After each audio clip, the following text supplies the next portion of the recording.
نحمده ونستعينه ونستغفره ونؤمن به ونتوكل عليه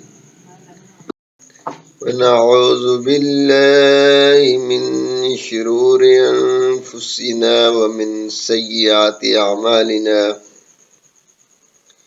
من يهده الله فلا مضل له ومن يضلله فلا هادي له أشهد أن لا إله إلا الله وحده لا شريك له وأشهد أن محمدا عبده ورسوله اللهم صل على سيدنا مولانا محمد وصحابه سيدنا مولانا محمد وبارك وسلم أما بعد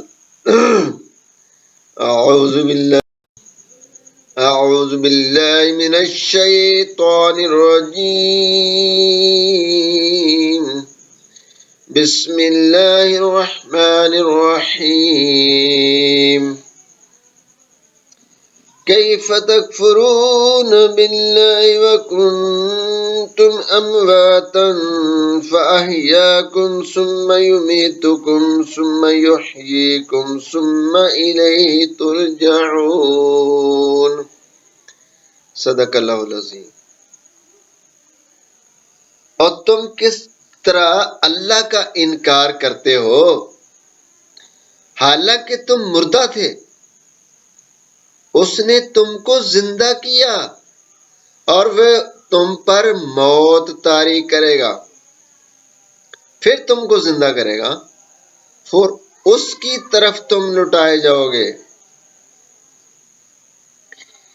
اس آیت مبارکہ میں کفار کو مخاطب کر کے یہ بتایا گیا ہے کہ تم کس طرح اللہ کے ساتھ کفر کر سکتے ہو حالانکہ پہلے تم نطفہ کی شکل میں بظاہر مردہ تھے، پھر اللہ تعالیٰ نے تمہارے جسم میں روح پھونک کر تم کو زندہ کر دیا، پھر جب تمہاری مدت حیات پوری ہوگی تو پھر تم پر موت طاری کرے گا، پھر قبر میں سوال و جواب کے وقت سور پھونکتے وقت تم کو دوبارہ زندہ کرے گا، پھر حشر کے بعد تم اس طرف لوٹائے جاؤ گے۔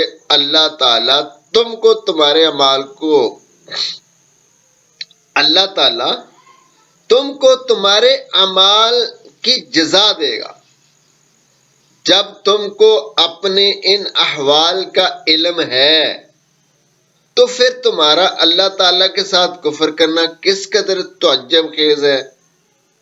اگر یہ اعتراض کیا جائے کہ کفار کو یہ علم تھا کہ وہ پہلے مردہ تھے، پھر ان کو زندہ کیا گیا، پھر ان پر موت آئے گی، لیکن موت کے بعد دوبارہ زندگی کے تو وہ قائل نہ تھے، تو اس حیات کو اس کے خلاف بطور حجت پیش کرنا کس طرح درست ہوگا؟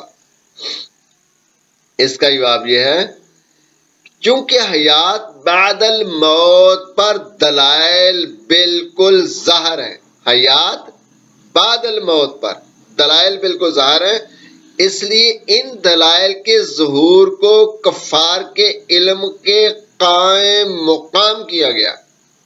علاوہ ازیں اس آیت میں بھی حیات بعد الموت پر دلیل ہے، چونکہ جب اللہ تعالیٰ نے پہلی بار ان کو مردہ حالت میں زندگی کی طرف منتقل کیا تو وہ دوبارہ ان پر موت طاری کر کے انہیں زندہ کرنا اس کے لیے کیا مشکل ہو سکتا ہے؟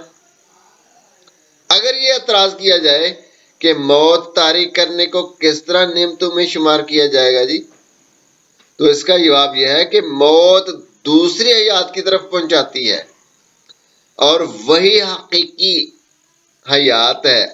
اور یہ بھی ہو سکتا ہے کہ اس آیت میں مومنوں سے خطاب ہو کہ پہلے تم مردہ تھے یعنی جاہل تھے، پھر تم کو زندہ کیا یعنی علم اور ایمان سے سرفراز کیا، پھر تم پر معروف موت کی جائے گی اور تم کو حقیقی حیات دے دی جائے گی، اور تم اللہ تعالیٰ کی طرف لٹائے جاؤ گے، پھر تم کو ایسا اجر و ثواب دیا جائے گا جس کو کسی آنکھ نے دیکھا نہ ہوگا اور نہ کسی کان نے سنا ہوگا اور نہ اس کا کسی دل میں خیال آیا ہوگا۔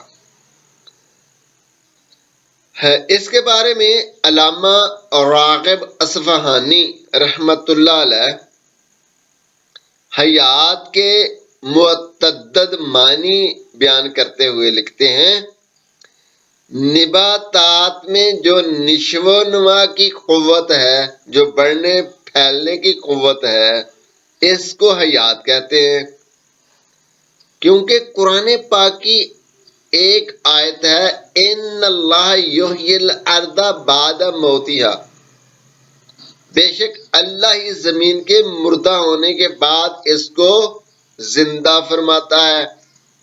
حیوانات میں جو احساسات اور حرکت بالا ارادہ کی قوت ہے، اس کو حیات کہتے ہیں۔ ما یستوی الاحیاء ولا اموات، عمل زندہ اور مردہ برابر نہیں ہو سکتے، یعنی عمل اور عقل کی قوت کو حیات کہتے ہیں۔ اور کیا وہ شخص جو مردہ تھا پھر ہم نے اس کو زندہ کیا اور اس کو روشنی دی جس سے وہ چلتا ہے۔ حیات اخرویہ ادبیہ ابدیہ، جس کو عقل اور علم سے حاصل کیا جاتا ہے۔ قرآن پاک میں سورۃ انفال میں آتا ہے، اللہ اور رسول جب تمہیں ابدی زندگی دینے والی چیز کی طرف بلائیں تو فوراً حاضر ہو جاؤ۔ اللہ اور اس کا رسول جب تمہیں ابدی زندگی دینے والی چیز کی طرف بلائیں تو فوراً حاضر خدمت ہو جاؤ۔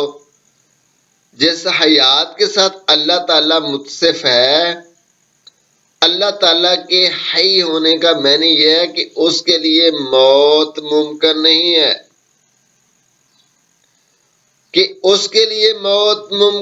ہے، اور عالم اور قادر ہے۔ حیات کے معنی کے مقابلے میں موت کا معنی ہے زمین کا بے آب و گیا ہونا، بنجر ہونا، زمین کی موت ہے۔ اور حس و حرکت ارادیہ کی قوت کا ختم ہو جانا جانداروں اور حیوانات کی موت ہے۔ عمل اور عقل کی قوت کا ختم ہو جانا انسانوں کی موت ہے۔ عمل بھی عقل بھی دونوں کا ختم ہو جانا انسانوں کی موت۔ اللہ تبارک و تعالیٰ فرماتا ہے، اللہ وہی ہے جس نے تمہارے نفع کے لیے زمین میں سب چیزوں کو پیدا کیا۔ پھر وہ آسمان کی طرف متوجہ ہوا تو اس نے 7 ہموار آسمان بنا دیے۔ یہ سورۃ بقرہ کی آیت نمبر 29 کا ترجمہ ہے جو میں نے پیش کیا۔ زمین اور آسمان کی تخلیق کی ترتیب، اس میں علماء کرام کا آپس میں اختلاف ہے کہ یہ زمین و آسمان کی جو تخلیق اللہ نے فرمائی ہے اس کی ترتیب کیا ہے۔ تو علماء کرام کا اس میں اختلاف، زمین کو پہلے بنایا گیا یا آسمان کو۔ جو علماء اکرام پہلے زمین کی تخلیق کے قائل ہیں، ان کا استدلال اس آیت سے ہے کہ اللہ تبارک و تعالیٰ زمین کو پیدا کرنے کے بعد آسمانوں کی طرف متوجہ ہوا۔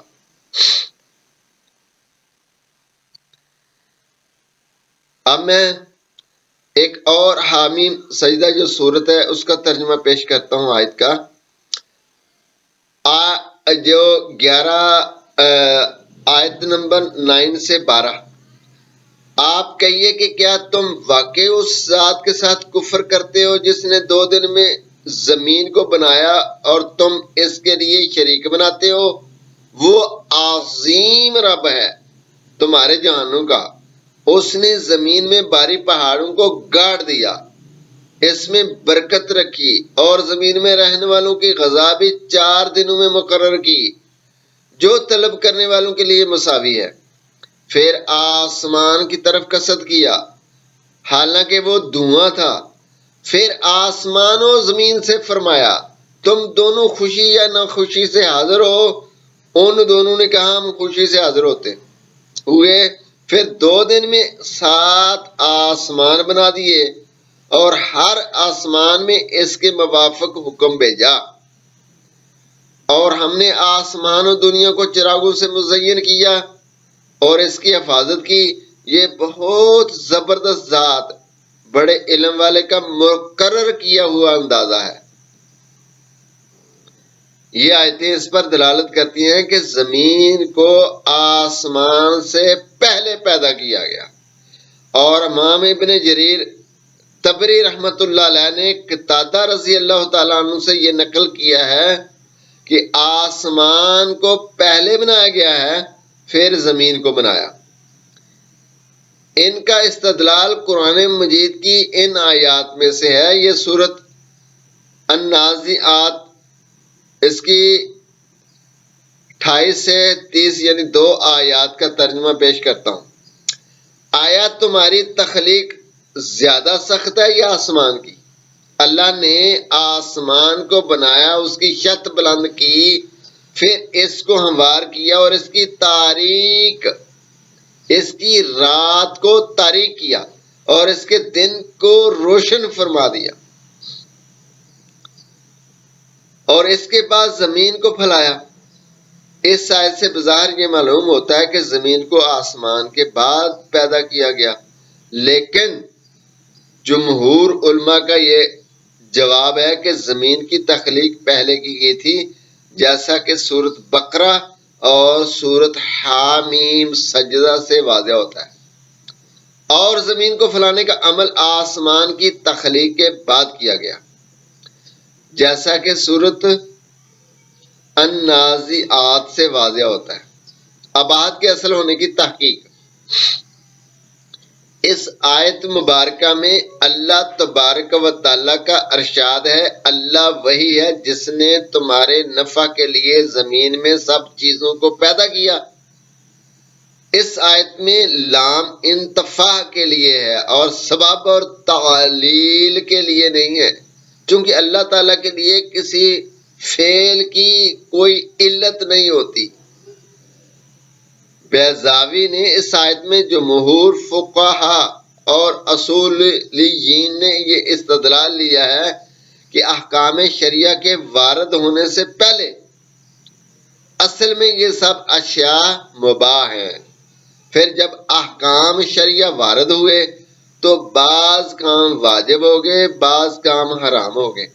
مثلا شراب نوشی اور کتوں کے ساتھ اشغال اور تصویریں بنانا پہلے مباح تھا، اور جب شریعت میں ان سے ممانعت وارد ہوگی، شریعت نے ان سب کو منع کر دیا تو یہ کام حرام ہو گئے۔ اسی طرح والدین کی اطاعت کرنا پہلے مباح تھا، جب شریعت نے اس کا حکم دے دیا تو یہ واجب ہو گیا، اور جن مشرکین نے حکم شرع کے بغیر از خود کسی چیز کو حرام کر لیا، جس طرح مشرکین نے صائبہ، بحیرہ وغیرہ جانوروں کو حرام کر دیا تھا، ان کا دودھ پینا، ان پر سواری کرنا، ان کا گوشت کھانا سب حرام کر لیا تھا، تو اللہ تعالیٰ نے ان کی مذمت میں آیات نازل فرمائی۔ سورۃ نحل 116 نمبر آیت ہے جس کا ترجمہ پیش کر رہا ہوں۔ جن چیزوں کے متعلق تمہاری زبانیں جھوٹ بولتی ہیں، ان کے متعلق نہ کہو کہ یہ حلال ہے اور یہ حرام، تاکہ تم اللہ پر بہتان باندھو۔ سورۃ یونس کی آیت نمبر 59۔ آپ کہیے کہ بتاؤ کہ اللہ نے تمہارے لیے جو رزق اتارا تو تم نے کچھ اس پر حرام کر لیا اور کچھ حلال۔ آپ کہیے کہ آیا اللہ نے تمہیں اس کی اجازت دی تھی یا تم پر اللہ پر بہتان باندھتے ہو؟ ان آیات سے معلوم ہوا کہ کسی چیز کو از خود حرام کرنا صحیح نہیں جب تک اللہ اور رسول کسی چیز سے منع نہ کریں وہ چیز حلال ہے۔ بڑی غور طلب بات ہے۔ حضور نبی پاک صلی اللہ علیہ وسلم کا ایک فرمان ہے۔ حضرت سلمان رضی اللہ تعالیٰ عنہ عرض کرتے ہیں رسول اللہ صلی اللہ علیہ وسلم سے گھی، پنیر، پوستین، کھال کی قمیض، جوغا کے متعلق میں عرض کر رہا ہوں، حضرت سلمان رضی اللہ تعالیٰ عنہ سے روایت ہے کہ رسول اللہ صلی اللہ علیہ وآلہ وسلم سے گھی، پنیر، پوستین، کھال کی قمیض اور چوغا، پوستین وہ ہوتی ہے کھال کی قمیض یا چوغا کے متعلق سوال کیا گیا، تین چیزوں کے بارے میں، گھی، پنیر اور چوغا، پوستین۔ تو آپ نے فرمایا جو چیز حلال ہے اس کو اللہ نے اپنی کتاب میں حلال کر دیا، اور جو چیز حرام ہے اس کو اپنی کتاب میں حرام کر دیا۔ جس کے متعلق اللہ نے سکوت کیا اس کے استعمال میں کوئی حرج نہیں، یعنی اللہ تبارک و تعالیٰ نے نہ حلال کا حکم کیا نہ حرام کا حکم کیا، جن چیزوں کے بارے میں سکوت فرمایا، یعنی کوئی وحی نازل نہیں ہوئی، حرام حلال کے حکم کسی چیز کے بارے میں نہیں آئے، تو وہ چیزیں استعمال کرنے میں کوئی حرج نہیں۔ علامہ قرطبی مالکی رحمت اللہ علیہ لکھتے ہیں اکثر مالکیہ نے اس مسئلہ میں توقف کیا ہے۔ اس کا معنی یہ ہے کہ اس حال میں ان کے نزدیک کوئی حکم نہیں ہے، جب شریعت وارد ہوگی تو یہ حکم چاہے گی وہ نافذ کرے گی۔ اس حال میں ان کے نزدیک کوئی حکم نہیں ہے، اور جب شریعت وارد ہوگی جو چاہے حکم نافذ کرے گی، اور عقل کسی چیز کو واجب یا حرام نہیں کر سکتی۔ عقل کا کام صرف یہ ہے کہ وہ اشیاء کی اس طرف معرفت حاصل کرے جس طرح وہ ہیں، یعنی جس طرح کی کوئی چیز ہے عقل کا کام ہے اس کو سمجھنا، اس کے بارے میں معلومات اکٹھی کرنا، علم ہونا، یہ عقل بتا سکتی ہے کہ وہ چیز کتنی بڑی ہے کتنی چھوٹی ہے، اس میں کیا کیا چیزیں ہیں، اس کی کیا کیا خاصیتیں ہیں، اور کیا وہ فائدہ کرتی ہے، کیا وہ نفع کرتی ہے۔ آگے وہ حرام یا حلال اس کے بارے میں عقل نہیں بتا سکتی، وہ اللہ تبارک و تعالیٰ کا حکم نافذ ہوگا اس کے بارے میں، اللہ کا فرمان یا اللہ کے محبوب اس کے بارے میں کچھ کہیں گے تو پھر ہی وہ ہوگا۔ اس آیت کا تقاضا یہ امام علامہ بیضاوی شافعی رحمت اللہ علیہ فرماتے ہیں، اس کا تقاضا یہ ہے کہ تمام اشیاء نافع مباح ہے۔ علامہ شامی حنفی رحمت اللہ علیہ لکھتے ہیں تحریر ابن حمام میں کہ میں یہ تصریح کیا ہے کہ جمہور حنفیہ اور شافعیہ کے نزدیک احکام میں اصل اباحت ہے۔ تحریر ابن حمام میں امام علامہ شامی حنفی رحمت اللہ علیہ وہ کہتے ہیں کہ اس میں اتفاق ہے حنفیہ اور شافعیہ کے نزدیک کہ احکام میں اصل اباحت ہے۔ ہدایہ اور کھانیہ میں بھی اسی طرح لکھا ہوا ہے، شرح تحریر میں بھی لکھا ہوا ہے، مرتضی بصرہ اور کثیر شافعیہ اور اکثر حنفیہ کا یہی قول ہے۔ امام محمد رحمت اللہ علیہ نے بھی اسی طرف اشارہ کیا ہے، چونکہ انہوں نے کہا کہ جس شخص سے کسی چیز نے یہ کہا کہ تم مردار کھاؤ یا شراب پیو، انہوں نے کہا کہ جس شخص سے کسی نے یہ کہا کہ تم مردار کھاؤ یا شراب پیو ورنہ تم کو قتل کر دیا جائے گا، اور اس نے اسی طرح نہیں کیا حتیٰ کہ اس کو قتل کر دیا گیا، تو مجھے خدشہ ہے کہ وہ گناہ گار ہوگا۔ چونکہ مردار کا کھانا اور شراب کا پینا صرف شریعت کی ممانعت کی وجہ سے حرام کیا گیا ہے۔ امام محمد رحمۃ اللہ علیہ نے اس عبارت میں اباحت کو اصل قرار دیا اور حرمت کو شرعی ممانعت کی وجہ سے عارضی قرار دیا۔ قرآن، سنت اور فقہا کرام کی آراء کے مطابق احکام میں اصل اباحت ہے، اور قرآن اور سنت میں جن کاموں کو فرض، واجب، حرام یا مکروہ نہیں قرار دیا، ان کے کرنے یا نہ کرنے کا اختیار دیا گیا ہے۔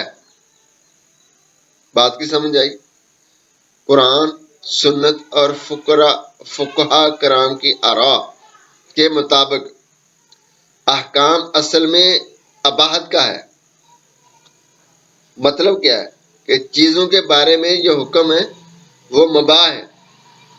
قرآن اور سنت میں جن کو فرض، واجب، حرام یا مکروہ قرار نہیں دیا گیا، ان کے کرنے یا نہ کرنے کا اختیار دیا گیا ہے۔